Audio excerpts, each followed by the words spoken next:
How's it going? My name's Semme, and this is my backstage confession.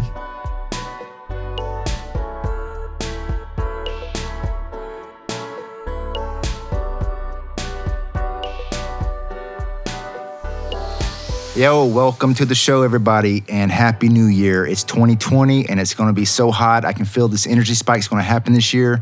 My guest tonight, he is a really phenomenal artist. I've been following him for about a year and a half now, but tonight's the first night I finally got to meet you. His name's Semme. He's a writer, he's a rapper, a singer, producer. He composes music.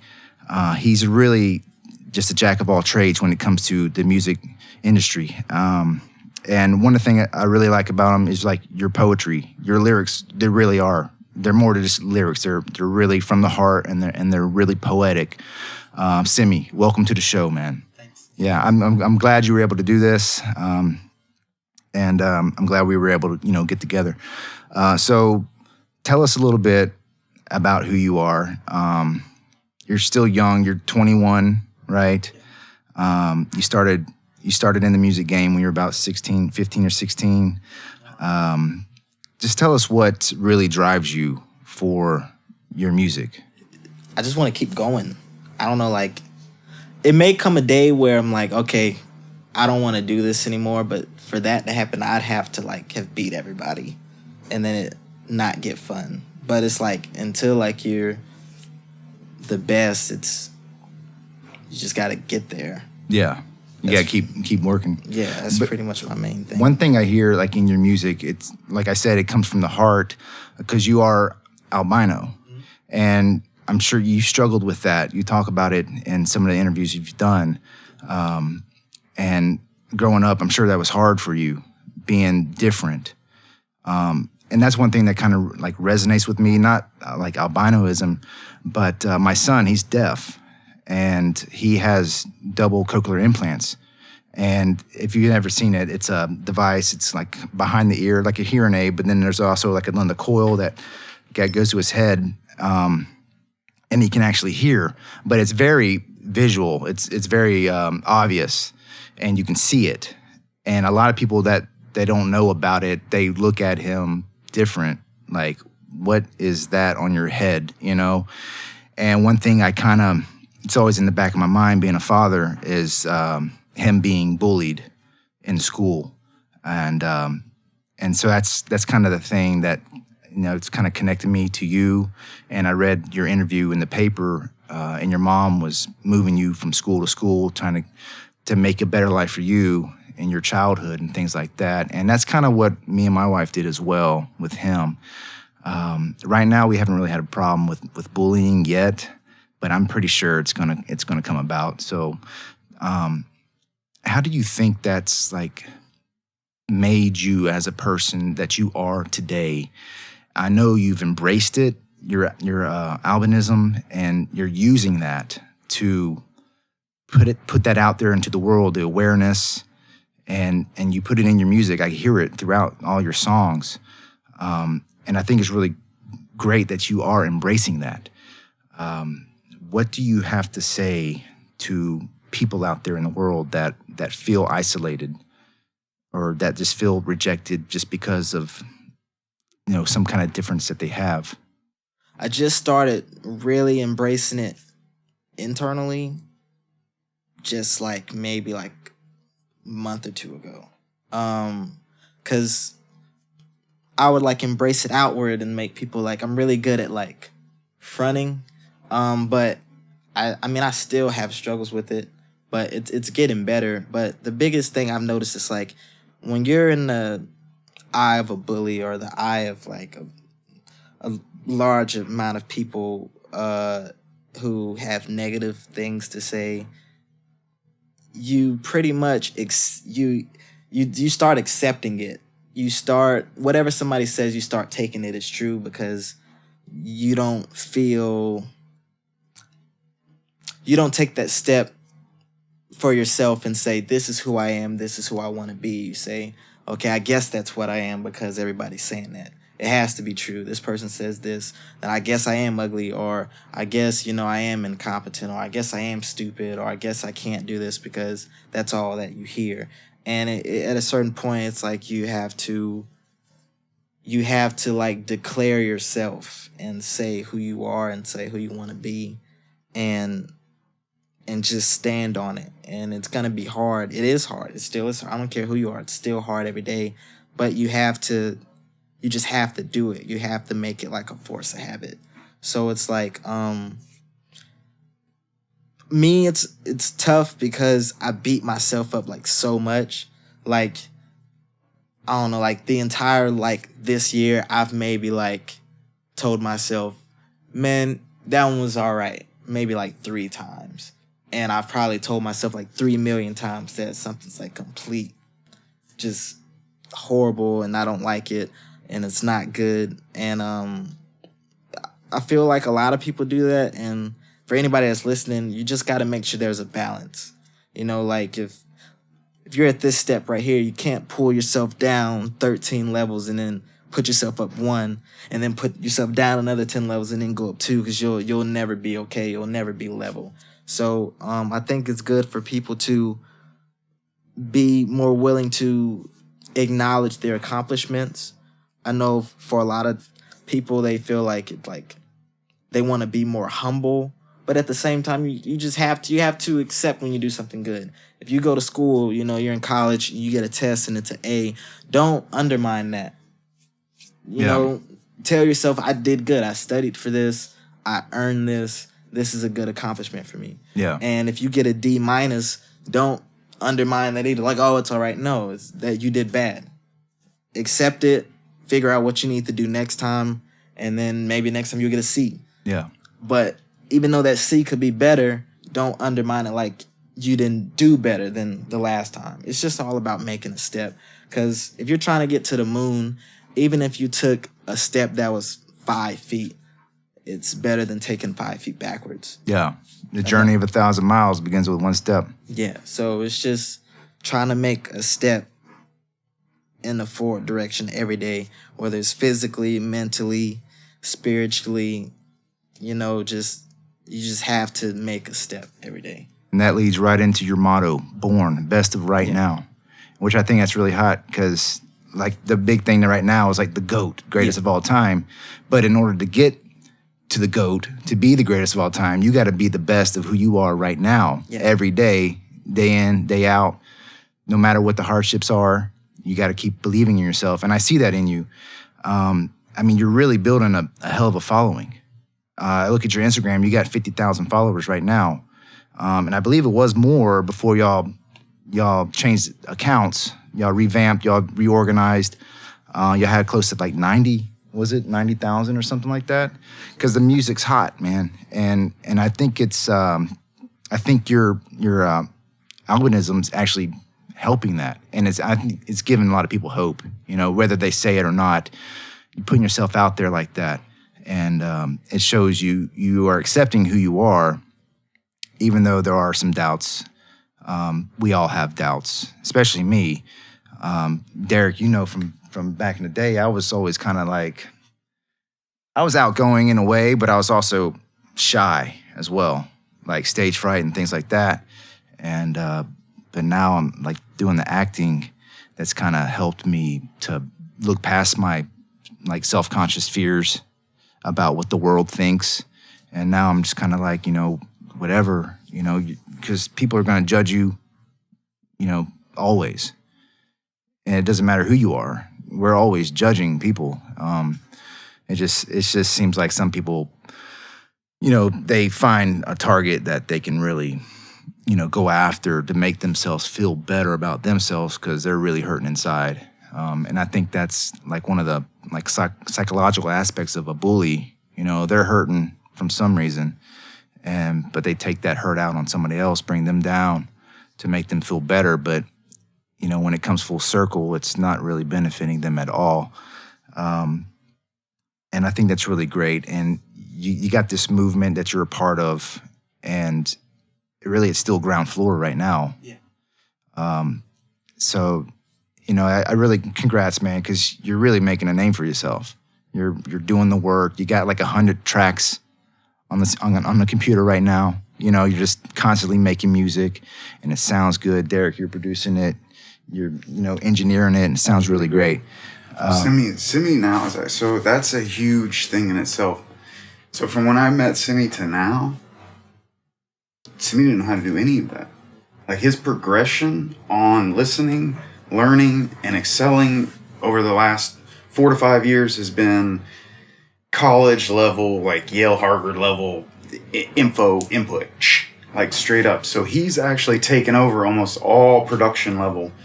When first met him, we sat in the studio one time to sing 3 notes. It was all day. Just to hit that note? Yeah, all day.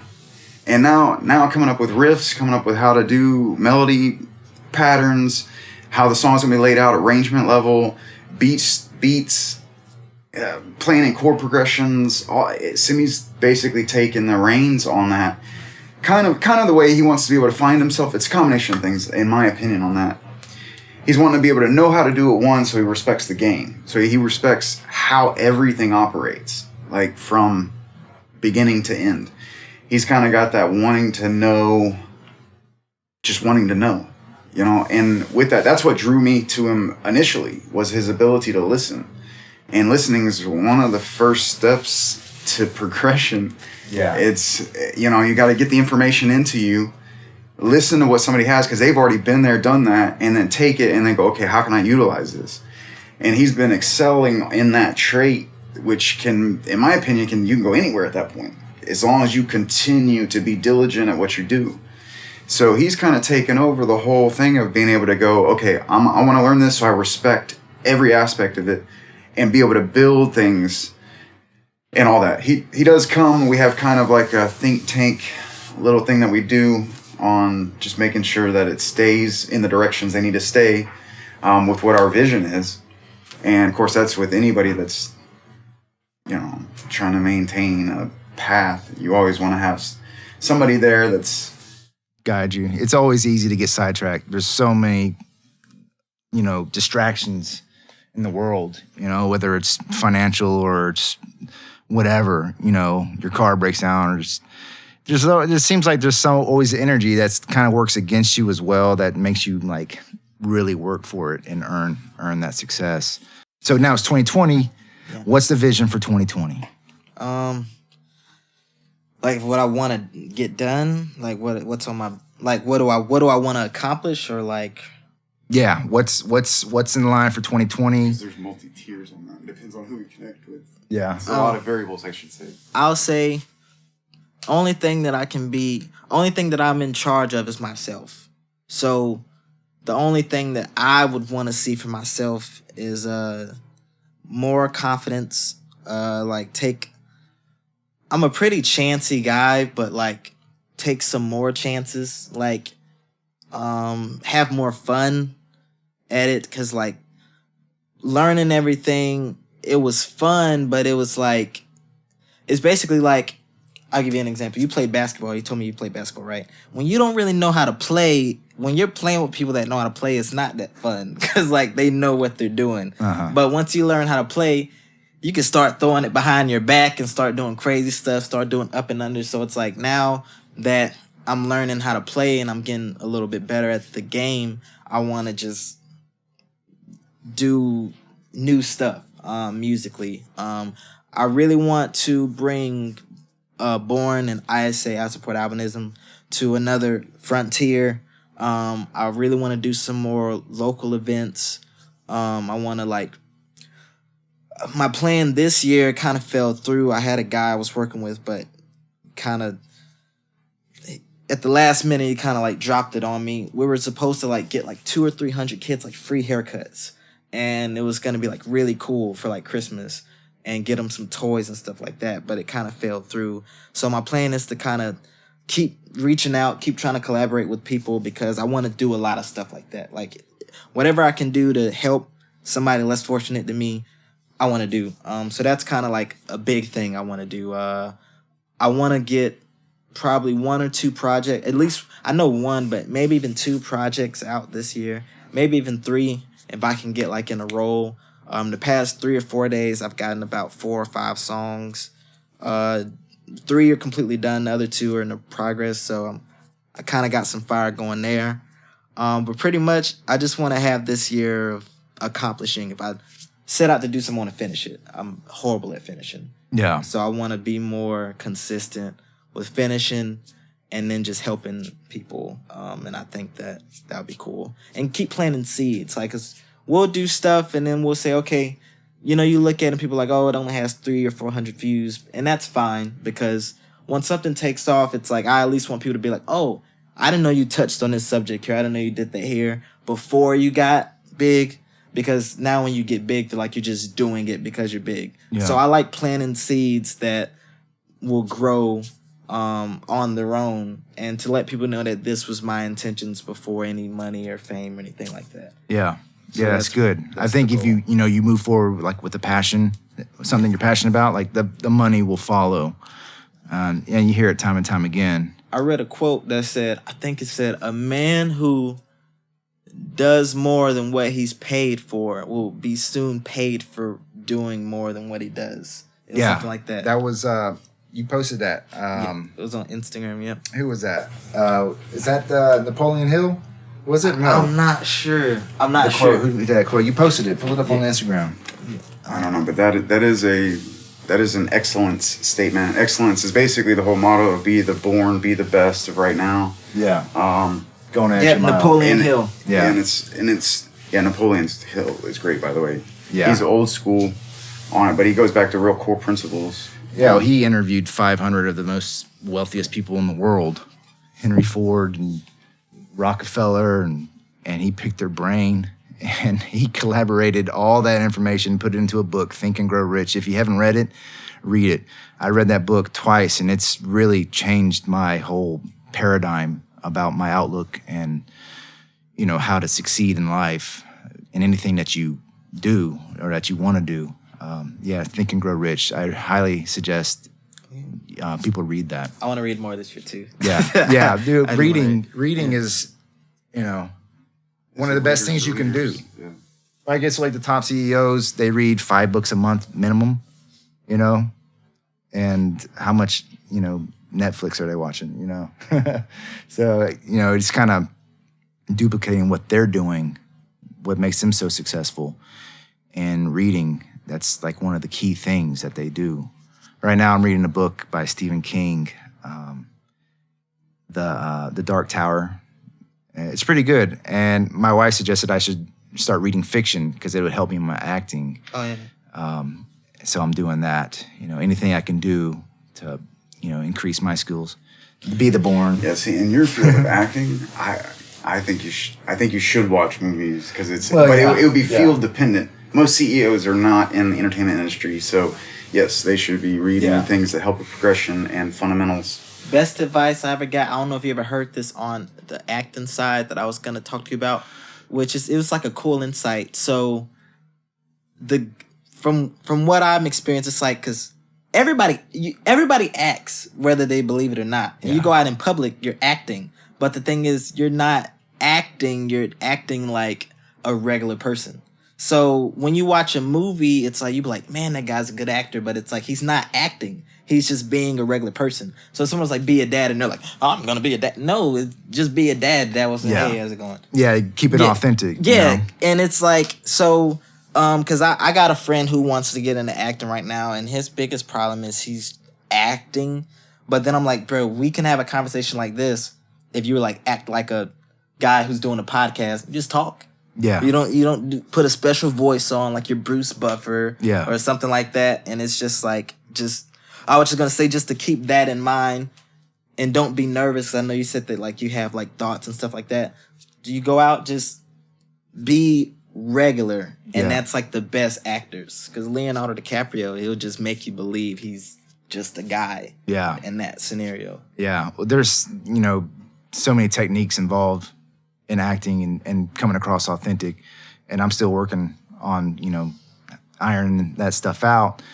But, it's from all my learning that I've come to the conclusion, and I mean, you hear it time and time again, you have to personalize everything You know, you're acting as a character that you have no relation to, but you have to find common things and find the differences, and then but use, you know, your environment wherever it may be. You have to reminisce about some place that you've been before, maybe where you grew up or whatever, something that's personal. The emotion. Yeah, connect the emotion, like the subconscious level of your mind. You have to connect that to the character, and then you have to forget that you're acting or that you're performing. You just have to be, and you know, But have the emotion. but have the emotion. Yeah, That's because you mentioned Leonardo DiCaprio. He got so engrossed into his films, he becomes the actual character. Yeah. He takes it on almost like it's like. Of course, it's him. He has the ability to do it, but some of his roles, he's so engrossed into the emotion of the character, he himself believes he's the character. yeah. So, and that's probably what made him become one of the greatest actors ever. But he also has to go through reversals on that. Yeah, he has to come out of that for 3-4 You gotta months be able and to be flip with that the switch, man. Samuel Yeah. Jackson is actually good at balancing that. Yeah, Because they said that, like, how he is on set, he's just like, because they said when they were shooting Django, Jamie Foxx, Quentin Tarantino, and Leonardo DiCaprio, they were like all so intense. And then they said Samuel Jackson was just like, it's just another Tuesday. I don't get what you guys are tripping over. Like, just be the person. And they were just Yeah. like, because they said he'll just be this person. And as soon as he gets off, he's like, he doesn't care. And he's yeah, like, yeah. You gotta be able to flip that switch. yeah, I like Samuel Jackson. Yeah, that's one thing, because we talked about it before on a previous episode. Heath Ledger, you know, he killed himself after that phenomenal performance as the Joker, and that character is really psychologically complex, and I think he wasn't able to, you know, get out of that character, flip that switch, and it just kind of got to him. And I think that's happened to another actor that did the Joker as well. But yeah, that's another technique as well. And but becoming that character, that's what it's all about, and that's where your real authenticity will come through with your performance. Yeah, and that's one of the things I love about acting is becoming that character, even if it's for like a moment, and you just kind of forget about your whole reality and you're just in this zone. It's great. It's like there's just no feeling like it. I'm sure you feel that when you're on the stage performing or when you're in the studio recording. You just kind of you just start spitting it, and you're not even really thinking about, you know, what you're actually doing. You're just, you know, your soul's just kind of coming out naturally. And See, to me, it's opposite. It's For real? like, yeah, it's like whenever I'm doing something in front of people, my brain is just on like a thing where it's just like, well, I guess it may be the same thing. I'm just trying to have fun with somebody. I'm not, because see, a lot of the times people would want to be like, differentiate themselves between like, I'm the performer and you're the crowd. But my thing is like, I want it to be like, you're coming to hang out with me and just listen to my music how I would listen to it by myself if we were to enjoy it. Because it's like Travis Scott, he's one of like the best performers, and like when you watch him perform, he's literally just being the crowd. Like he's jumping on top of stuff. Sometimes he's not even on the mic, but it's basically just like listening to the music with people. And then you have other people where it's like they're performing and it's like you're sitting at like it's just different. You know what I'm saying? And then the recording process is it's so tedious because it's like, I just want it to sound good. Like even if I do something that's like something slightly in there, even if I know that somebody else won't get it, if I'm not pleased with it, I won't. yeah, Because it's just, I feel like I'll be letting someone down if I'm giving them something that I wouldn't like. It's like, would you serve somebody food that you're not going to eat? You know what I'm saying? Yeah. So, because a lot of the times I have artists, some of my favorite artists, they'll let me down. I'm like, why did they put this out? Like, did they really think we were going to like this? It's almost lazy. Yeah. So I never want to do that. Because as soon as you start to take that for granted and take people spending their time, their money, you know, on you when they could do it on a million other things, and you take that for granted, you'll lose. Yeah. So I kind of like take a lot of pride to that because, like I said, this is a small scale. You get to a big scale, people are spending hundreds of dollars. They're getting their clothes ready. They're getting their haircuts. They're driving to see you. They're buying your album, sharing it. They're doing all of these things when they have kids, jobs. They don't have to do that. Yeah. And I don't want to take these people's time and money for granted. Yeah. There's high expectations, you know. Yeah. But yeah, that's awesome. And that's kind of how it is with acting. You know, it's these little subtleties that you may do during a performance, the way your intonation is with your voice or something that you always think, man, maybe I should have done it a little bit more this way, or did it come across with the wrong message? Yeah, it's definitely a craft that you know we all work on if you're serious about it. And music's the same way. And I totally get it because I've done some recordings and stuff back in the day, and in the studio time, it's work. It's work, man. You're like in there for hours. Let's run that back. I didn't like that. Let's run that back. Or, you know, you weren't on the click or whatever. You know, it takes a lot of heart and effort to put out a good production, like you say, that's going to be worthy for people to spend their time and money on. And so, yeah, you want to bring that best product forward that you can. And I really appreciate that. That shows like a lot of work ethic that you have. You know, it's the more I'm talking to you about this, it's the more I'm seeing the relation with music, being a musician and being an actor. That's awesome. Cool, man. So I would like to learn a little bit more like about your creative process. Can you kind of explain to us how you operate, something that helps you that maybe somebody else could learn that could help them as well? Let me see. A simple way to explain it that works for me at least. Follow the fire is what I would call it. So like if you hear something, whether it's a loop, whether you come up with it in your head, whether you're playing something, and to me, this is how I feel. If the song writes it for me, I'm good. I feel like if I listen to something, if it takes me, and it's just for me, but somebody else could probably use this because it is those instances where you sit on a song for days and come up with stuff. But in my mind, it's like,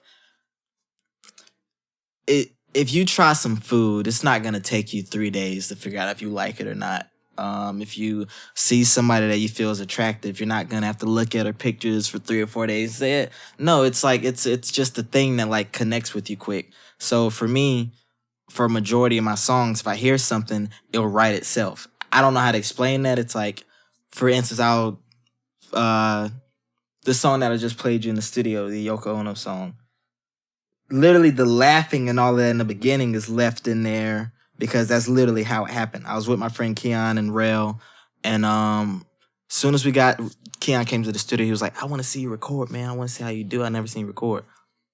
Found like beat. That was the first beat he pulled up on YouTube, and we all liked it. And he was like, man, run that, man. So I was like, all right, cool. So I liked the beat, and I already had the idea of the song, but then I had a completely different idea of what instrumentation to put it. But when the beat came on, I just did it. It's just what came. The only thing in there that's not one take is literally the part of the second verse, but it was one take later, but everything else was just a one take out through. Same thing, fast forward. Soon as the thing about that song, as soon as I heard I was making the beat, heard the saxophone, I was on the phone with my friend John, and I was like, man, I'm about to use this because the saxophone be cool. And him and his friend Marty were like, man, hell no, man. You can't make a saxophone cool. It sucks. So, Dude, I love a saxophone. Man. Yeah, so I hung up the phone. I was like, man, screw you guys. Hung up the phone, and I played it. I walked around, and it just hit me. Rest in peace, Nipsey Hussle. I was listening to a song by him called Racks in the Middle, and that's what kind of inspired it, because it was like, riding around the V12 with the racks in the middle. So the first thing that came was like, racks in the center console, when hit the gas, you can bet I'm going fast forward. Better wait. And then 10 minutes later, it was done. Of course, the mix and stuff has to be done towards that, but the vocals were laid down really quickly. And then I have songs where it takes a longer time, and I hate the songs that take a longer time because it's like it shouldn't. Yeah, you feel like you're forcing it. Yeah, that's because it's like Born took a while. I've it's a good experienced song. that. well, see, but if you remember, we did write "Born" really quickly. Yeah, we were first phase recording. Well, once the keys were laid in, and we had it there, and we had basic concept on that, the recording did go quick on the bass level. But then it's like we had to backpedal for a minute, and then it was a pretty intense process. Yeah. So, the longest song the song that took the longest out of everyone that's out, as far as like writing, I think is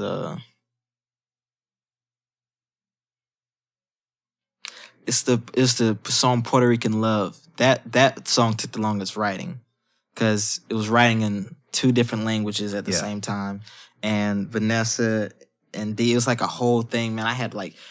I contacted like 2 or more people that spoke Spanish. That one was kind of difficult, but I like that song, and it's like I hold it under my belt. It's like that's cool because when I get in contact with other artists that are even Spanish, they don't even have a song in Spanish. So I'm just like, okay, sweet. You know what I'm saying? But he's got background that's Puerto Rican. Oh yeah, from my mom's side, like their last names are like Diaz and Fernandez and stuff. So, but that's cool. But to answer the question simply, if you hear something and you're inspired by it, just run with it. See where it takes you. It's even times where if I hear something, I don't care what I'm doing, I have to stop and I have to just at least get the memo out or get an idea out. And you just, those 10 minutes or those 5 minutes may change your whole life. Don't put it on the back burner. Just get out everything that you can in that sitting while you're inspired, and then go back and think revisit. About it. Yeah. I've done that with Toxic Lover. I originally started creating this beat. I was going to submit it for Rihanna, and I liked what I came up with, but I just never completed it. But then I went back and I revisited it, and then it just kind of started coming together on its own. It started writing itself, like you said, and then it's like it was not forced or whatever, and it just kind of happened, and it came out great. And that's like that's my best work musically, and it wasn't forced. Yeah. And I know if I'd been in the studio sitting there forcing it, trying to get something to work, and you just kind of you lose that energy, that creative energy, and it kind of kills the vibe. But finishing the song and finishing strong, that's kind of one of like a weakness of mine. Like I'll get this brilliant idea, it's a nice little hook or melody or something, and then I don't know what to do with it, right? And then like the energy gets stale, and I just hang it up. And yeah, so I used to record D. Crowe back in the day. So he was like the 1 or 2 take guy. If we didn't get the takes in the first or second take, it was done. Yeah. Well, see, that's actually a thing. The law of diminishing is what they call it. Will set in. Rick Rubin was talking about that because he was like, if you go in and you do something like 2 or 3 times after that, you're not gonna get too much better than those if you put in a good effort. It's either it worked or it didn't. Yeah. It's like you can try to move it here and there, but if that's the idea and the idea isn't working, it just isn't working. So I do feel you on that. What I try to do is, I don't know why I didn't mention this. I used to try to simultaneously write the words and the melody at the same time, but now I just do the whole melody because I feel like it's just about feeling. So even if you could go, if you could feel those vibrations, record those in whichever makes you feel good, and then it's like the words is Legos. Because if you get compartmentalization of building the song compartmentalized, so yeah. Because sometimes if you get busy trying to find the words, you'll get frustrated.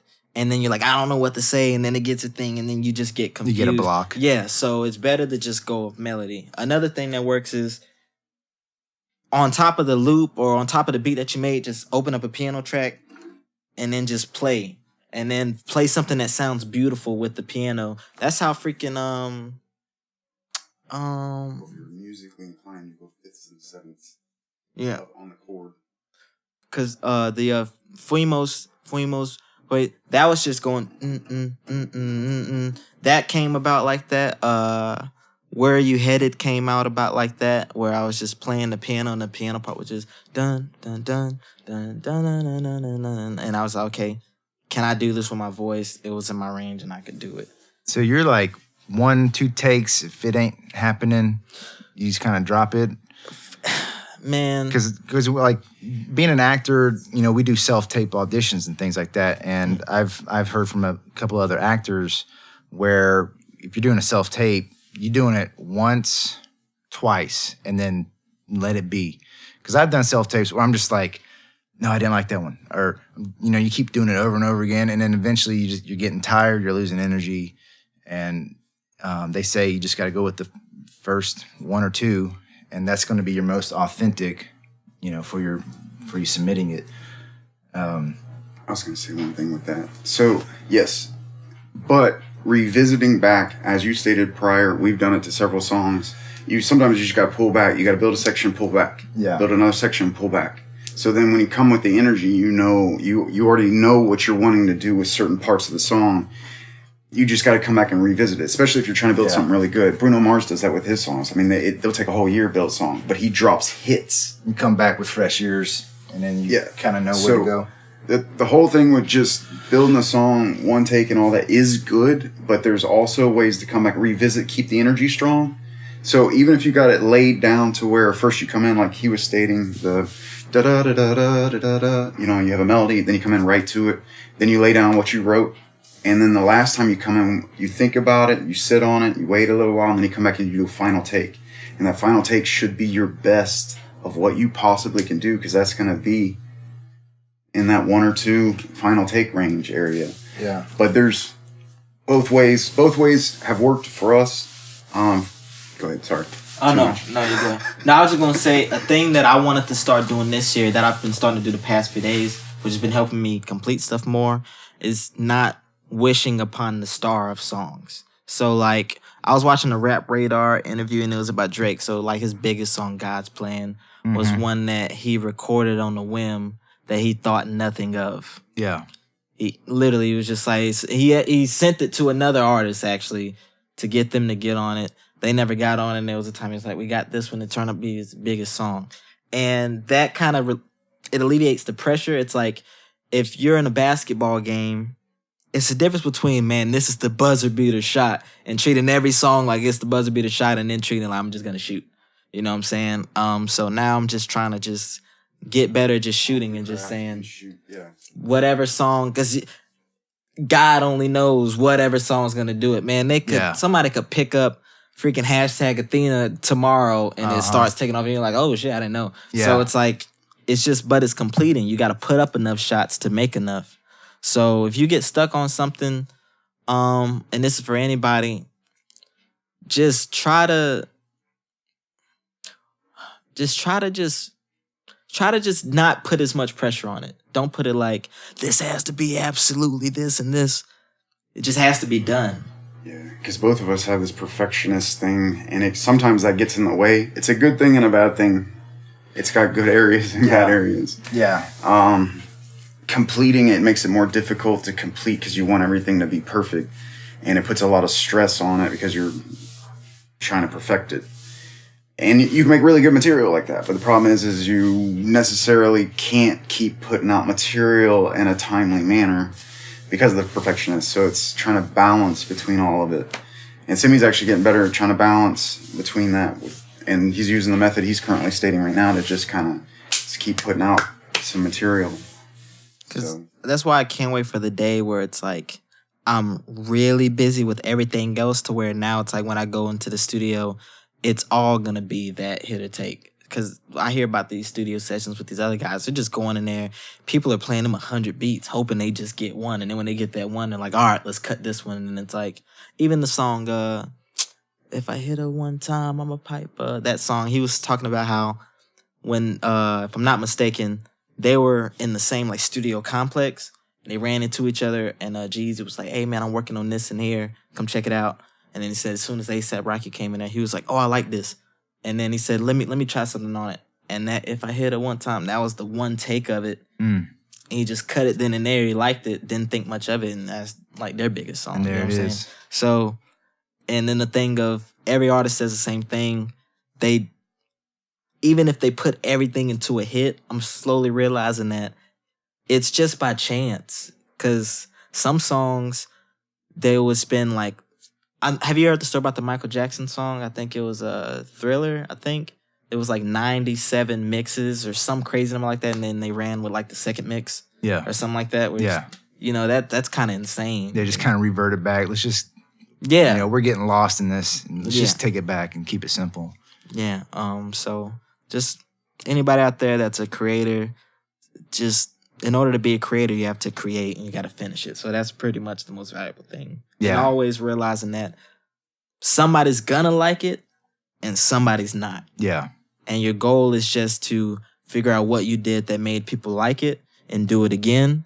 And if you get a response that a lot of people didn't like it, assess that with enough numbers. If 3 people say they didn't like it, like screw that. It's only 3 people. 3,000 people say they didn't like it and 20 liked it. Go back to the drawing board, but don't get discouraged off of a couple of hands. That's another thing too. Yeah. And I see that a lot with people. You know what I'm saying? 2 people say they don't like it. Even happens with me. And then they say it's not good. And there's just, I don't like Brussels sprouts, but a lot of people eat them. Uh-huh. So it's just, you just gotta keep going. Yeah. What, I know you did a show a couple nights ago, and I couldn't be here because we went to Georgia. So that was local. What other kind of touring do you have in the works right now?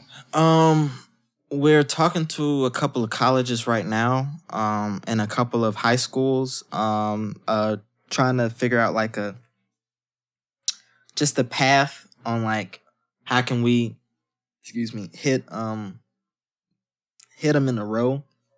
But me and my friend Rel, you guys can check this music out too. Is at SAINTREL at Saint Rel. We collaborate a lot. We're basically just trying to connect with whoever we can and just utilizing the areas we can, and not taking anything for granted. If it's 600 people there, if it's 100 people there, 200 people there, that's people. You know what I'm saying? Yeah. Not trying to be too big for anything. Yeah.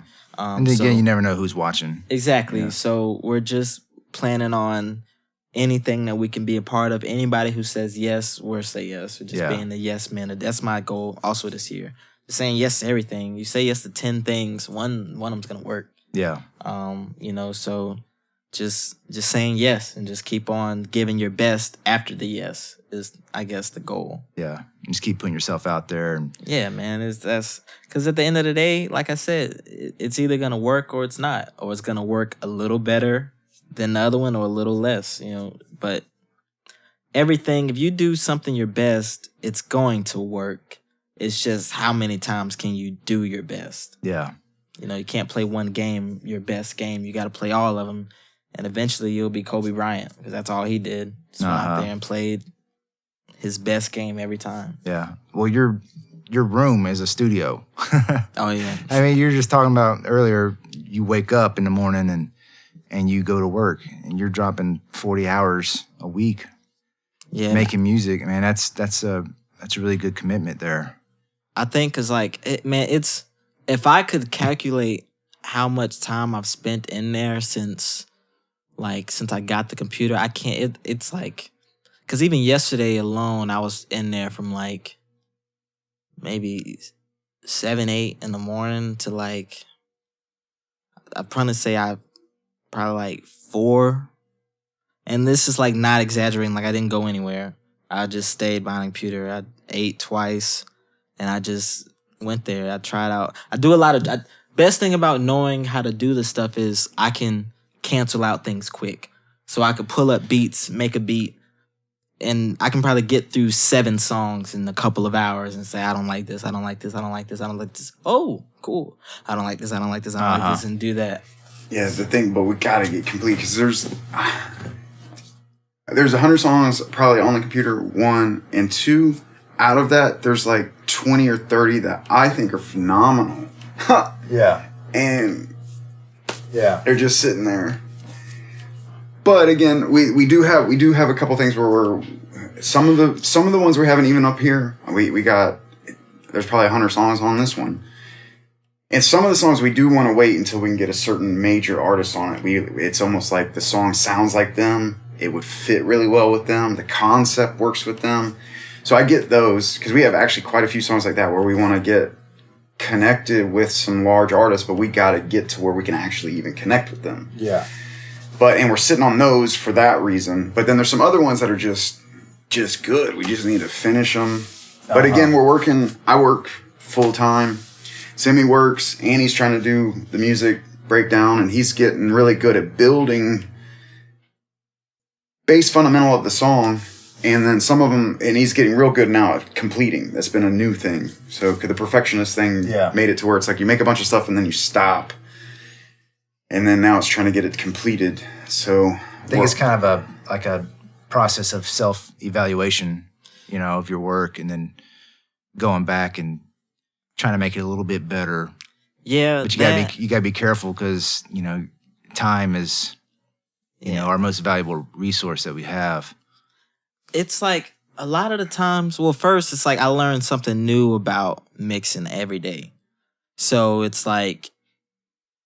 And some things I forget because I'm learning. So it's like I'll go back to someone and be like, man, why did I not do that with that reverb? Or why did I not do that with that? But then I have to remember my friend Rail tells me, it's like, you're the only freaking person that knows what the hell you're listening to.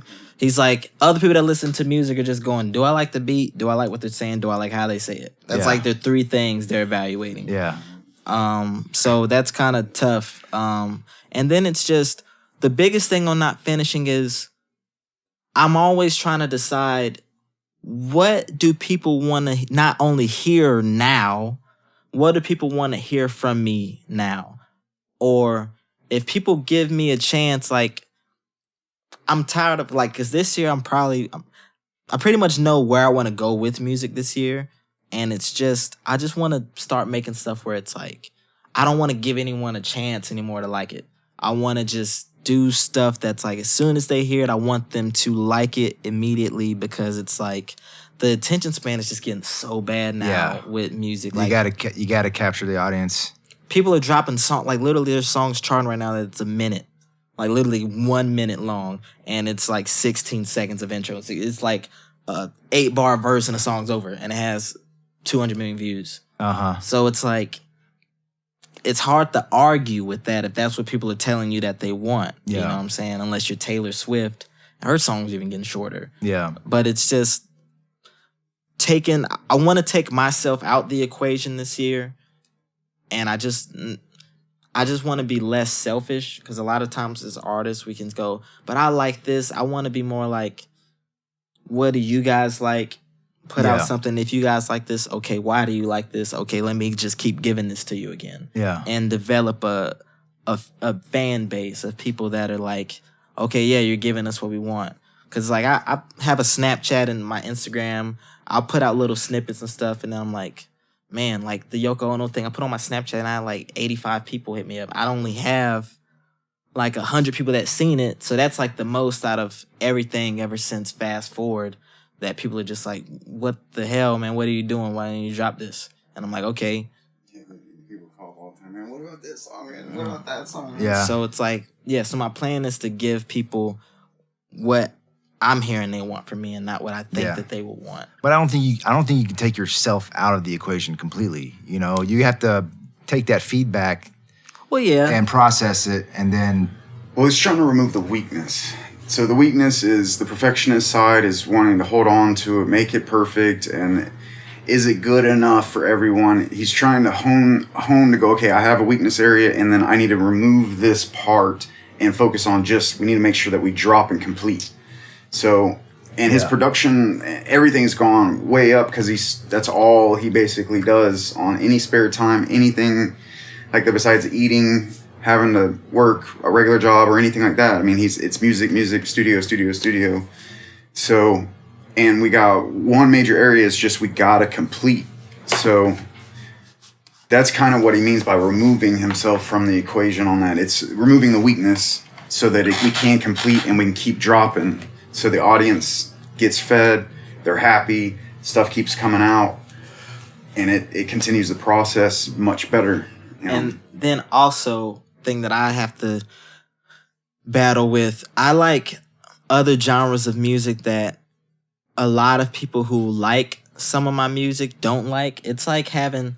You ever have those friends where you're like, okay, I can't have these friends meet these friends? Yeah. So yeah. it's kind of like that with the music. It's like there's a good portion of people that want rap, and there's people that want other stuff.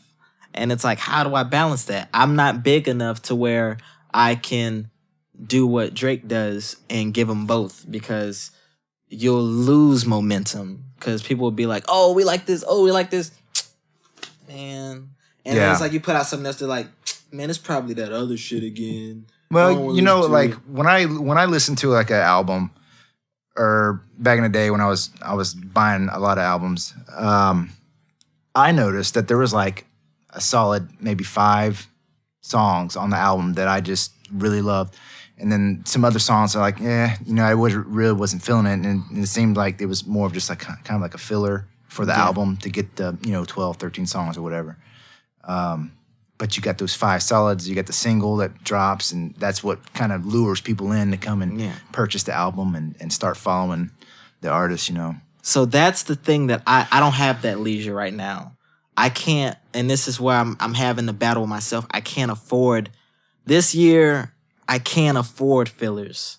I can't. It's like, even if somebody's like, man, this song is good, I always look into it like, but is somebody going to put this in on their aux though? Like, as a teenager, as a young person, I'm young. When I'm with my friends, am I going to want to share this with them? Am I going to want my friends to experience this song, or if it's something that I would listen to by myself? Is this artist big enough to where I'm comfortable with sharing it, listening to it by myself? Because people have to realize this when you're a creator of any type. For somebody to share you, they're literally sharing their taste to other people. So if I like a song, but I don't feel like my friends will like it, I'll keep it to myself and I won't like share it with people. But if I feel like, oh, this song makes me feel cool, or this song makes me feel good, I want my friends to know that I'm hip and I'm cool because I'm listening to this. And I see that a lot, you know what I'm saying? Because the songs that aren't like fast forward and other stuff, people message me personally and tell me, man, I like this, but they don't want to tell people. Yeah. But when I do a song like Fast Forward, now they want to tell people. And I can't afford like the leisure of having those fillers, man. I have to just make sure, because a lot of people are coming out with some heat now, man. Like even this year, you got Justin Bieber dropping, J. Cole dropping, Drake dropping, Kendrick Lamar coming back, Rihanna coming back. There's a lot of people dropping, and I can't throw guesses out there. Yeah. Because they're not. Yeah. You know what I'm saying? They're dropping their best possible singles to move. Yeah. And they also got multi-million-dollar machine behind them. Yeah. They got multi-million-dollar studio behind them. They got producers, they got beat makers, they got writers, they got all that. We got $1,400 studio setup trying to rival. I mean, millions. You are rivaling, I think. I mean, for an underground artist, you're only 21, and I mean, the music's great. I love it. Yeah. So and the lyrics they're not shallow. That they go deep. They're from your heart, your life experiences, and that's another thing too. Even when it's rap, it's like, it's so easy to talk about other stuff, but I have a thing where it's like, it's really hard for me to like blatantly just lie. Like I have to like it's like, how do you find a creative way of talking about everything without having everything? Because Yeah, so like example, AP watch, new Ferrari, all that. So a lot of the top songs, they always have similar things in it, like, a nice watch, nice chain, and it's $200,000 chain. They got a car, it's $100,000, $200,000 car. And when you don't have all that, how do you go about with it's successful? Objects follow the successful because that's the path to become successful. Even with Napoleon, like you stated prior, he did a path from fundamentals, learned certain principles. That's how he could get in front of the biggest people. And then he shared how he did it working through the fundamentals.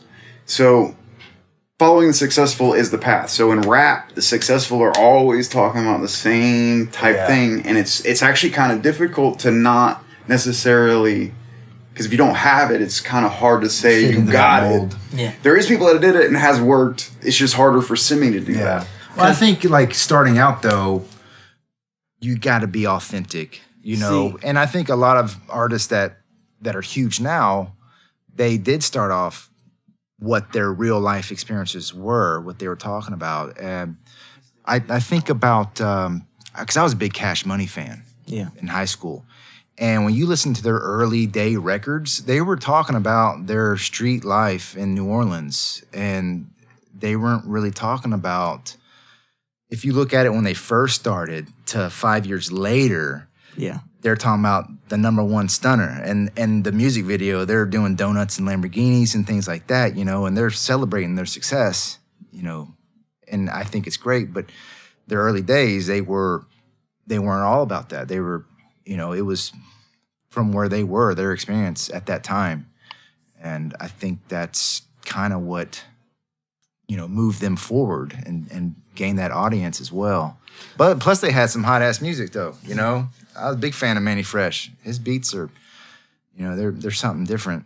The reason why it's hard for me, and I don't take it away from any artists that are coming out that are younger that do it. A lot of people do it when they talk about things that they don't have and stuff like that. But the reason why it's so hard for me is because it's 3 reasons. One is I don't want to meet someone, and this is one of the big reasons why I wanted to do the name change anyway. I don't want people to feel like they are meeting another persona than who's on the mic. It's like a disconnect.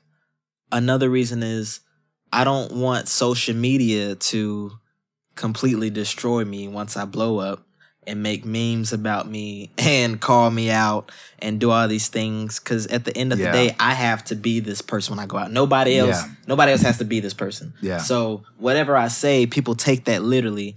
So I have to make sure instead of me saying I'm rolling around in a Lamborghini, what word could I do and say, picture me rolling around in this? Because the people don't realize the media will eat you alive about any little thing. That's the thing, like in the industry, is you're always being looked at, judged. Yeah. People are finding, weaknesses or whatever. And you talked about earlier, before we started, about things that you've done in the past, maybe mistakes that you made coming back. Now that you're in the limelight and you're out there for the world to see, for something negative to come back to bite you in the ass. So and it's a respect thing. If I talk about all this stuff and I don't have it, I know how the rap game works. You won't get any respect from anybody. You won't get no respect. Drake will look at me and be like, dude, just another guy that's up here lying and stuff. And I don't want, because I've seen how they treated other artists who've done it, and I don't want to be treated like that. I would rather just try to make good music. And, you're going to be little flexes, but I want people to know that I want what I'm saying to fit the mood of the song, but I'm never going to try to say something completely outlandish to where I'll lose my respect before I even can have a chance to get it. Just trying to say, show that you're somebody that you're really not. Yeah, because that, like I said, man, it's every new artist that comes out that do that, that's why they don't last long, because nobody in the industry wants to work with them. Because people don't realize these people like 21 Savage and Kodak Black, they're really about that. Like Kodak Black didn't go to a video shoot because the artist that was in the shoot got his chain taken and he didn't do anything. And Kodak Black was like, he didn't go kill him or he didn't go beat him up. I'm not gonna work with him. He's a bitch. And that's how they really feel. So they're not gonna want to work with Semme, who's saying he got this and doing that. I'll lose connections before I get there. Yeah. And I realized that, so that's also that makes me kind of uneasy about doing certain stuff because I know how it really goes with these top people. Yeah. And they have to say so because their label is gonna be like, yeah, let's work with him. He's gonna be like, I don't want to, and the label have to abide by them, even though they're under the label, because that's their image too. Yeah. You talked about your name change. I just want to inform the audience. Originally, his name was Semi Automatic. Yeah. Which comes across as, a assault rifle or rap, and it's hardcore. Hardcore gangster rap, and you're busting caps and things, and so taking a step back and evaluating and seeing, well, maybe I'm just going to drop the automatic. I mean, it worked great, for your name and being a rapper, but being true to yourself and to the music, dropping that, I think it was a strategic move. Yeah, because I got tired of looking in the mirror and not seeing who I saw, online. And then it's like a thing of, it was so much pressure when I was out in public. Now I gotta be semi-automatic, I gotta be hard, I gotta look hard, but I'm not that type of person. Like I'll slap somebody if I have to, but I'm not that. If people know me, I'm just a freaking music nerd. Yeah. Like literally, that's it. I'm just a guy who is really passionate about music, helping people and helping change, and that's what I want to do, and that's it. And it's no persona. And now I like that when I meet people, when I talk to people, they don't feel like I'm holding this thing. And now it's entirely up to them to put whatever pedestal they want on me. When I go out, they're like, oh man, it's Jimmy. They can do that. I don't like when they do that, but that's what people are gonna do. But, I just know who I am, and I like how I just want to be authentic, basically. Yeah. Because nobody ever wants to meet somebody who's a jackass. Yeah, no fake shit. Or that celebrity who's like, who I am. That nobody likes that person. That's why movies put that guy there so you don't like him. Yeah. Nobody likes that person. Yeah. Yeah. So keeping it authentic, and that way you don't have to cover your tracks or exactly. Yeah. I'm like, oh crap! Oh man, let me put that front on, and then you're shooting yourself in the foot pretty much because you're covering your tracks, you're putting up a front, and you're not being real. And you're going to make mistakes if you operate that way. You'll be trying to sell that story the rest of your life. You'll be 40 years old still trying to say, I'm semi-automatic, and I'm not into that. And then plus, a lot of people don't realize that hinders your shows. There's a lot of rappers who can't do certain venues, or people don't want to book them, and they lose millions of dollars because the crowd that they associate with, you're a liability now. People are gonna want to shoot at your shows. People are gonna do these things, so you're losing the bag a lot of the times. I don't want that. Yeah, well, that's good. I happy to see that you're working the business side as well, and aside from like the productions and the composing and all that, you're looking ahead. To prevent yourself from falling into a trap or whatever that's gonna, like you said, drop you back 13 steps. Yeah. I haven't always thought like that, but when we started getting more people looking and more people talking, it started changing my perspective. Like, oh crap! Like when we got in the newspaper, it was people that were like. Some people would be like, man, I met him one time and he was really nice. And then there's people like, man, in 4th grade, he called me ugly and stuff like that. I'm just like, man, like these things that I said or that I did, like these people, like they held on to that. Yeah. And people sometimes don't remember exactly what you say, but they remember how you made them feel. Yeah. So my goal, with the experience and all of that is I don't want that to happen again. Yeah. I don't want to feel the way that I felt that day again. Yeah. So I mean, you see it happen, like Kevin Hart, for instance. Yeah, that was crazy. He was going to host the Oscars, and then they brought up something from like 11 years ago. Yeah. An old tweet. Yeah, see, stuff. Which, man, I don't think that's fair, because if I look at myself 5 years ago, I was a completely different person. And I probably did some stuff that, you know, I want to slap myself about, you know what I'm saying? But I think, you know, it's just not fair to go back 11 years to pull up some kind of dirt and bring it forth and saying this is who that person is right now, you know, and it's not true. And like the media has a lot of pull and biases and things like that. And, you know, but that's the sad truth of the world, of the industry, you know, because you're going to be a front man, you're going to be out there, you're going to be an influencer, and people, they want to know who you really are. It's not fair, yes, but it's one of those things that, and he accepted it well. If you're chasing the moon, man, you just have to be aware of what you leave on Earth, and you know it's just somebody may pull up something that I said when I was in 6th grade, and I have to be accepting of that. I shouldn't have said it. I shouldn't have done it. I did it, you know, and I have to hold myself accountable for that, because that's something that I did. The same way I would hold somebody else accountable for something that they did to me, you know. So it's just understanding that, you know, it's what comes with it. That's why I told you, like, when we had started, I was like, you asked me if there's anything I didn't want to say, and I was just like, man, anything that I probably didn't want to say will probably come out later on in the future. Yeah. So it doesn't even matter. And if, you know, it does come out, it'd rather be better that it came out from you personally. Yeah, exactly. So, you know, whatever I said, if I ever said anything that ends up coming out and I offended somebody, you know, I apologize in advance, you know, but I'm growing, you know. I just turned 21 years old, and grew up in a weird part of history where technology was coming about, apps were coming about, all of these things were coming new, and just being young and inexperienced with everything and growing with everything, you know, there's gonna be some mistakes made along the way, but you know, it's about what I do.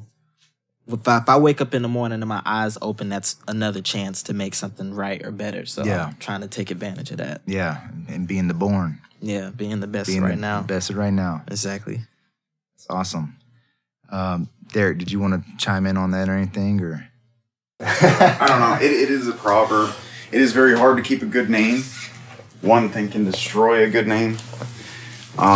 So we've tried to give Semme bass fundamentals, Rodney and I. It was our main goal before he passed away. Was just to make sure Semme he just understood core fundamentals of how the world worked. So he can go against very large things and hold, because he understands bass fundamentals. It sounds simple, but it's actually more complex. It's been 5 years. I mean, I've spent almost every day with Semme, one way or another. We've touched everything, music, how he does things, how he views people, all kind of different things, just on making sure that he can go to an A-list position. He can be the 1%. He can do all these different things.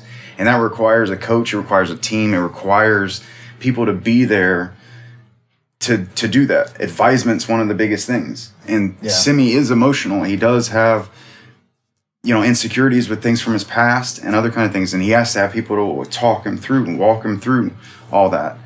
And those are things where he's learned, basically, I got to be a good person. I got to be the best that I can, because that is a core fundamental. Because you can have one thing and literally work really hard to get to be this best person, but you have that one thing somewhere that you did, you know, and it can destroy your name. So, and the hardest thing is to have a good name. It's literally one of the hardest things to do. And maintain it. Yeah, absolutely. So that's kind of one of my jobs. It was Rodney's job, is just to make sure we're there for Semme. We can help with advisement, and we call it wise counsel. Yeah. Well, that's Napoleon Hill talks about that in his book, having a mastermind group and surrounding yourself with, you know, people that are successful or advisors, you know, to give you multiple points of perspective on a situation and what's the best decision to make. Yeah, it's really important, because at the end of the day, nobody does it alone. Nobody gets successful, becomes A-list or whatever alone. They got people on their side that's marketing for them or producing them, or maybe their mom is speaking, words of wisdom to them, go this way, not that way. And, just be careful of decisions you make or whatever. And that's really important for everybody. I know for me personally, I'm really starting to put that into effect in my own life and for my own career, as tapping into other people's knowledge and experiences and bringing them into my close circle and just kind of bouncing around ideas back and forth, and moving forward. And choose your company wisely, Because you're gonna be the median of who you're around. Yes. And whether people try to deny it or not, who you're around, whether they say the old saying, "What birds of the same feather flock together," So somebody's hanging around 5 people that steal and they're all thieves and they're trying to say, "No, I'm just the funny one. I don't do it." Come on, you either you're guilty agree, by association. Because you got to think about it. If you're around somebody that's doing something like that, you either agree to what they're doing, and that's just as bad as doing it. If you're around somebody that's touching kids and you're not saying anything, there's something, you're agreeing to something that is not that bad, or else you wouldn't be around that person, or you would go to authorities. So you have to be aware of who you're around, because they're gonna be an example of who you are. Yeah. Because that's who you're rolling with. You guys have a like mind, or you wouldn't be by each other. So yeah, I think it's using discretion, and because somebody may seem like a really great person, or they have a lot of benefits that you can tap into, but it could be just a front or a mask to hinder you or your progress or things like that. Yeah, no, discretion is huge. It is. It's a big thing. I try my best at it. I'm bad at it with the people that I'm close with, but people that are far away from me, I always try to I don't know. Anybody out there listening, if you ever wondered how to be discretional and somebody's asking you what you got going on, just say, "Oh man, I'm just working, just trying to move forward." That's the most vague thing you could say. Don't tell them everything you got going on. Keep that energy in your circle. That way it stays positive, and the best thing to always do is have that person talk about themselves, learn more about them, and maybe you'll learn something that you can implement in your plan. Just don't be so quick to say things. Yeah. Think about it first.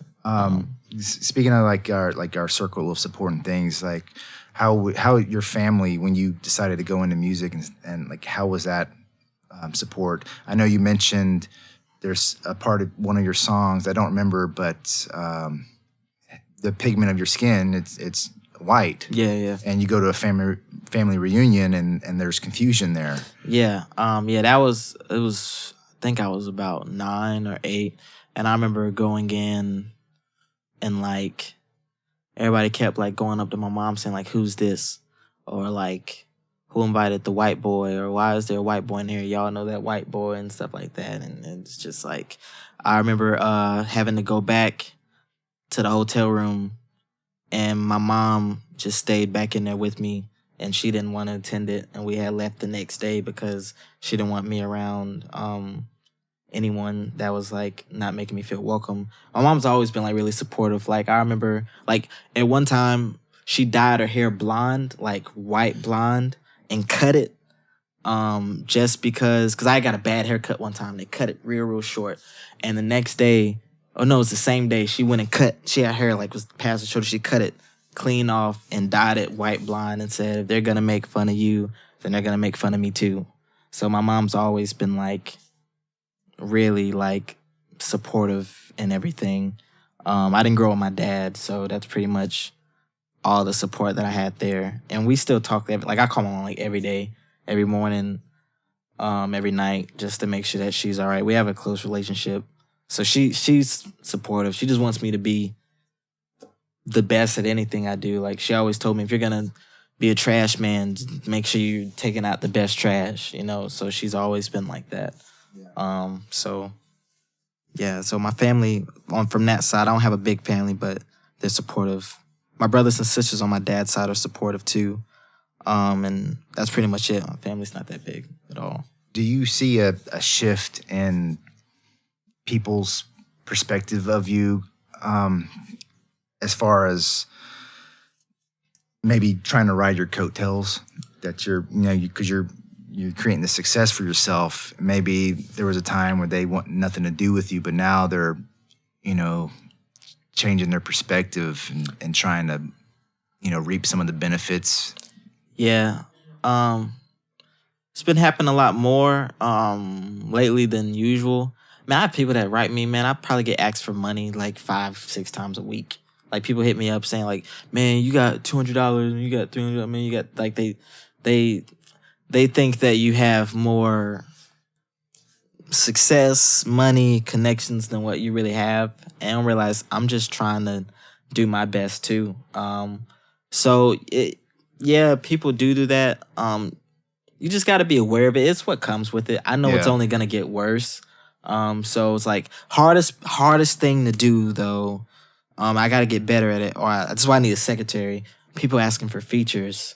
That's like the hardest thing to do, because like you don't want to tell somebody that their art is not good enough, or like you don't want to associate yourselves with them, and then when they throw you on the spot, that's really hard for me to do, because I know they're putting their time and their money and their effort, and they want me to be a part of it because they like what I do, and that's tough. That's like the toughest thing to do, is to just say no. Yeah. But other than that, I know it's what comes with it. People are just gonna. Yeah.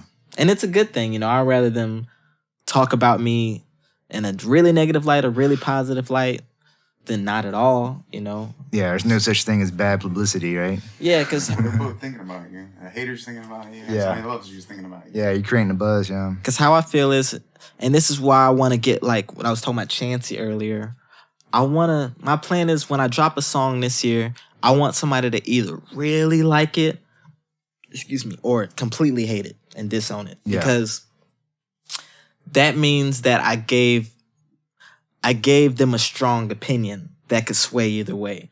I don't want to put out anything where somebody's indifferent about, or somebody listens to it and they're like, I want them to say, man, this song slaps, or this song sucks. Like, it really sucks. That's a good thing, because I struck an emotion with you. Yeah. You know what I'm saying? Yeah, that's interesting. Derek, you were talking about earlier the black and white, and then everything, all the colors in between. That one we didn't want to bring out yet. That was kind of a personal. Right. That's down the road. So we got some good stuff coming down the road. Yeah. But no, original thing with Semme was, because he is black and white, we kind of came up with this thing of unity, and it was like, how can we unify and help people? Going back, anti-bullying, different things, cause, awareness. But the unity was kind of one of the visionary things from the beginning. And so we just had the statement that came up with it. It was black and white and all the colors in between. Because it's like he's African-American, but he's also white. So it just works. It's the black and white and then all the things in between. Yeah. It's like, there's going to be something attached to that down the road for the audience level, but that's going to be a while. Yeah. But yeah, unity was one of the main things that was a driving vision with that. Still with Semme to this day, and with the other project, it'll be kind of more voiced in that project. But unity is, I want people to be unified. I want people to be successful that are around me. That's one of my number one goals. We have several people that I try to help, like Semme.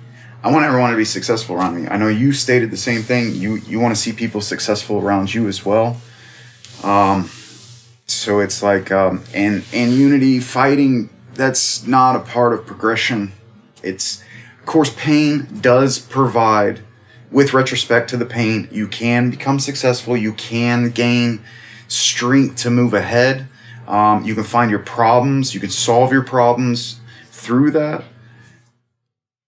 But at the end of the day, unity is a good thing. You know, people being together, not having a struggle. Struggle does make you stronger and harder, and you do move faster. It is a thing that works, but it'd be nice if the world didn't have a lot of struggle that it has. You know, some of it, in my opinion, is not necessary. So unity is a good thing. Kind of, you know, so. Yeah. I think it's great that you're embracing who you are, you know, and that's what we all have to do. Because I have self-doubts, you know, especially back in the day, I had self-doubts as well. Just kind of, you know, embracing your flaws. That's one of the things that really struck with me when I met my wife. She embraced all my flaws, and she saw them as a thing of beauty, I guess, you know, and it's so easy to nitpick and find the flaws in people and then point them out and exploit it and all that stuff. But, you know, at the end of the day, everybody's got flaws, you know, but does everybody embrace those flaws and use them to their advantage? That's, I think, one of the most important aspects of becoming successful is knowing, you know, who you truly are. Eminem did a great job of doing that. Yeah. Nobody could combat him because he already dissed himself. Yeah. And he's one of the greatest rappers. Yeah, lyricists, yeah, for sure. I love Eminem. Yeah, he's great. I've liked Eminem, man. I used to put it on D12 radio. I used to play Call of Duty like in middle school and just listen to him over and over and over and over. I know like every freaking Eminem song. Eminem's Libra, which is really close to his birthday, by the way. There's actually just a lot of people that are close to his birthday. When do you can you go back to like your first like song or poem you wrote? Do you remember that time? Yeah. Let me see. All right, because when we're talking about Eminem, I just think of the movie 8 Mile, and he's got this notebook just full of just his thoughts. First you know, song I ever did in the studio, it was like Call of Duty. I was young. It was like Call of Duty 400 clips. That's a movie. Because all right, so we used to I used to be really, really solid in Call of Duty, like top in the hundreds, like in the world, a lot of millions. I used to be really good at Call of Duty, and it was like Call of Duty 400 clips. That's a movie. Got Ed Hardy, Coogee, Louis, and Gucci. Got snipers and pistols and rifles and Uzis. Yeah, we came strapped. Shoot up, bruh, from his shoes to his cap. Rat-a-tat, da-da-dat, splat. Shades on, jet black, flyer than a jetpack. It was like a freaking cheesy Call of Duty line, and then it was another one that was like, I believe I can be great and have friends that aren't fake. Buy a house for my mom so that way she won't have to pay. Set a role model for these kids so that way they can behave and learn to appreciate the bad before the finer things. Nobody needs designer things. You only need to find your wings so that way you can fly and not be trapped inside a cage that society tries to trap you in. Saying you have to be that and this. Stand up and say no. Anything is possible to happen when you have a strong mind and stronger willpower. It's okay to be different. I know you feel crowded. You can't do this on your own. Everybody needs some help, but you can't go anywhere if you don't believe in yourself. I wrote that when I was like 8. And that's why that last line like transcended to when I went to the studio, to State of Course. Which was 16. So yeah, you doubled the years there. Yeah, that's interesting. Like, so I'm just trying to think like your childhood, like that fueled your writing to just kind of cope. Well, yeah. And when did you realize that, man, this is what I want to do? This is I think I could be successful in this and just go for it. So my brothers were really cool in high school, and they had like this was back when MySpace was going. Like they had like millions of views on MySpace and stuff like that at the time. And then they're so stupid. They lost their freaking password and couldn't get it back. But I remember like some songs had like 10 million freaking plays and stuff when MySpace was going. And they used to do shows around here and stuff. So they're artists too. Yeah. And I wasn't cool at all. Like I was like really nerdy, like glasses. Like I used to be like valedictorian every year nerdy. And that was like the only thing that like we connected with other than like video games was like music. So I was like, man, I want to try it. And they used to never let me try it. So I would just practice, just rapping. Every time a song came on the radio, I just try to rap over the people. And then my brother used to like do games. Like he used to bring people to the house and like bet money that like, he was like, man, I bet but my 8-year-old brother could rap better than you. And then like they would just throw out words and I'd just be freestyling. And then he'd have me doing that. And that's what made it like, okay, I'm doing something that people like. People think I'm cool for this. Yeah. So that's what made me like say, okay, if people want to hear me rap, then I'll do it. But I never like took it seriously until later on, like junior year in high school when I met them. He's kind of always naturally been good with just words. So it's Yeah. that part's always been built into him. So even when he was a child, really young, just words, just work. Like he just, like I said, it was just figuring out how can you utilize that. Because I mean, you go lawyer level, because that's all word based. Writing contracts, all word based. You could go language, you could go music, lyricist, poems. There's a lot of different variables to go, and this was where he found a route. Yeah, because I actually wanted to be a lawyer. Like when I was in high school, I was in FBLA, and a lot of people don't know this. Like, and everybody was so mad at me, like the FBLA kids, because like I never came to like the meetings. What is FBLA? It's Future Business Leaders of America. Okay. All I did was just watch Law and Order. Like that's the only thing. But like when it was time to do like the testing, like I scored like 5th in the nation for like the business and law portion. And I remember when I got the plaque back, everybody was like, "Man, Semme doesn't even come to anything." And like, but the thing that sucked was to go to like the conference that they had nationally, my mom couldn't afford to like take me because it was right around the time where we had like a flood thing that happened and everything like sucked. And then I just like said, man, forget it. And I used to get like letters in the mail from like different law schools and stuff like that. But when it was like approaching later on in school, I figured out that that's not what I wanted to do. And I felt like my mom was upset with me for like a couple months, like 2 months, because she was just like, man, you got this right in front of you, you don't want to go. And I was just like, I don't want to do it. That's a mom or a parent, you know. Yeah. You got this opportunity and it's like, oh, yeah, I mean, that's the life of an artist, man, really. Yeah. You know, you sacrifice that stability, that, you know, for sure income or whatever for the sake of the art. You know, starving artists, it's a real thing. But, you know, you do what you're passionate about. That's good. Yeah, so yeah, I'm making the camera. Yeah, so yeah, words, like he said, I'd never thought about that, but yeah, they've always been like really easy. To me, it's just like a puzzle. Like when it comes to rapping. I'm really good at imitating other rappers too. Which sometimes I have to like think about like when I get on a rap, I'm like, man, this sounds like an Eminem beat. How would Eminem flow this? But it's just like a puzzle, man. It's just filling the syllables. Eminem would probably be one of my biggest. That's who made me like want to like rap. Eminem and Kendrick Lamar. Kendrick Lamar has an old song for like really old fans who know it. It's called "Let Me Be Me," and songs like that. And songs from Eminem really like inspired me. And then the Lil Wayne's The Carter 3 album. That album like. I remember when me and my brother like begged my mom to go buy it. Like albums like that made me like, man, like this man lines are crazy. Like Lil Wayne on the like songs like La La and stuff like that. I was like, how does he do that? And I would just sit and listen for hours and hours and hours. And it's a skill, man. It's a wordplay. And like you say, putting that puzzle together and making it flow right, making it sound good.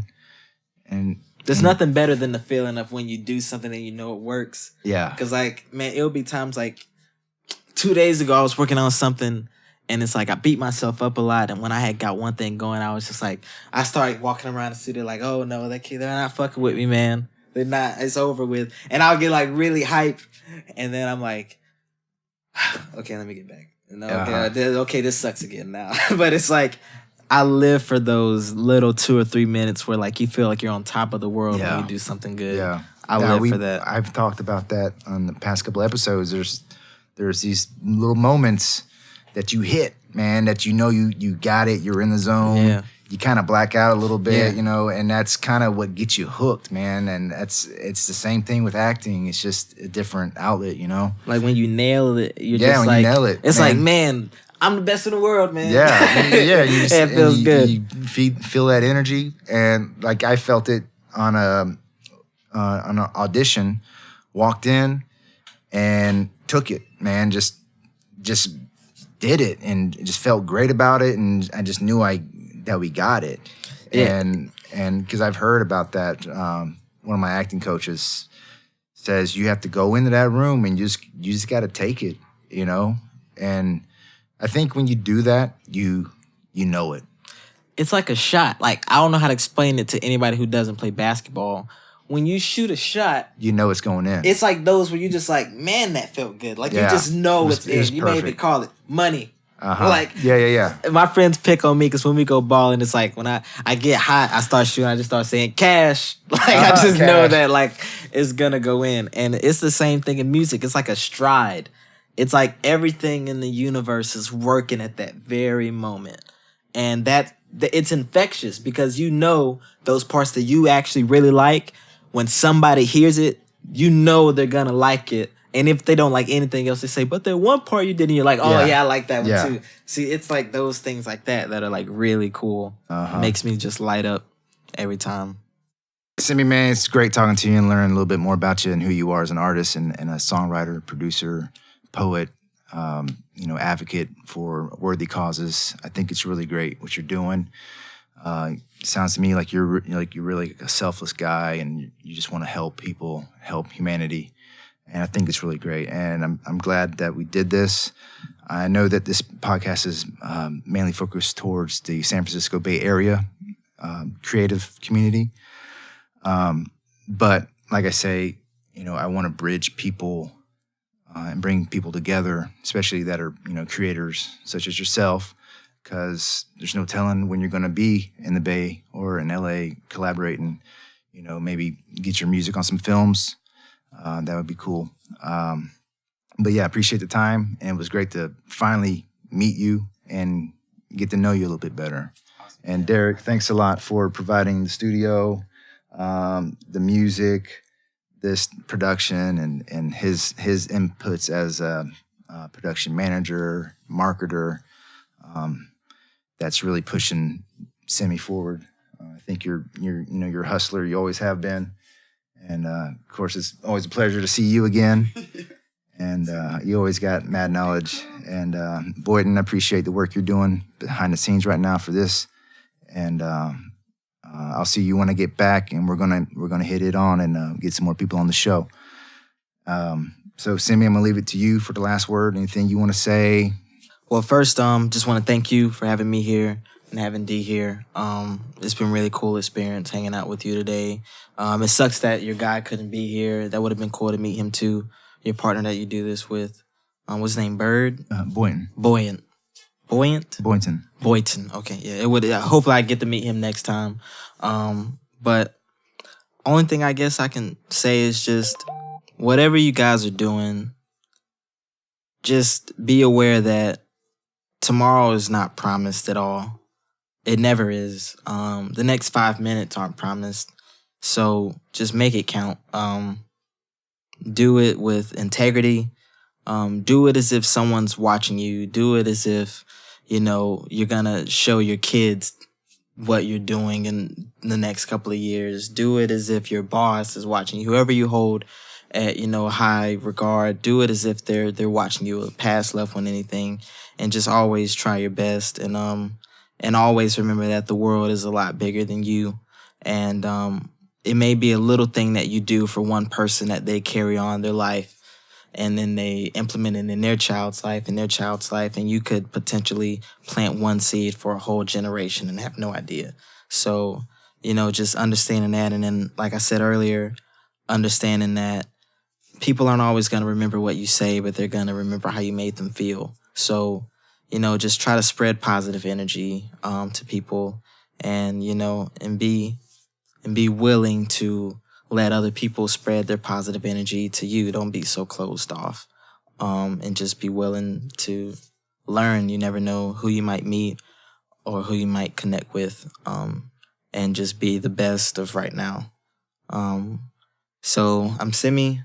You can find me at I am Semme, IAMSEMME on everything. And yeah, this was my backstage confession. So thanks, man. All right, man. There you have it.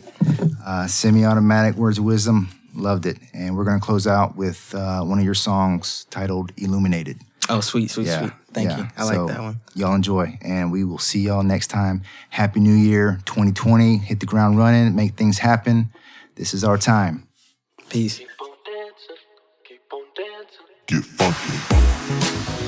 Oh, yeah. You ready, Semme? It's time to get funky, y'all. Tonight, we're illuminated. Came in with a rest. Came in with the racks on me. Champagne in the back. Come hang in the VIP. If you drop it like it's hot, girl, I put your neck on freeze. And if you wanna hang with a boss, then you can get anything. My intuition, I knew you would be my baby. The superstition, girl, it drives me crazy. My intuition, I knew you would be my baby. The superstition, girl, it drives me crazy. I feel illuminated. I feel illuminated.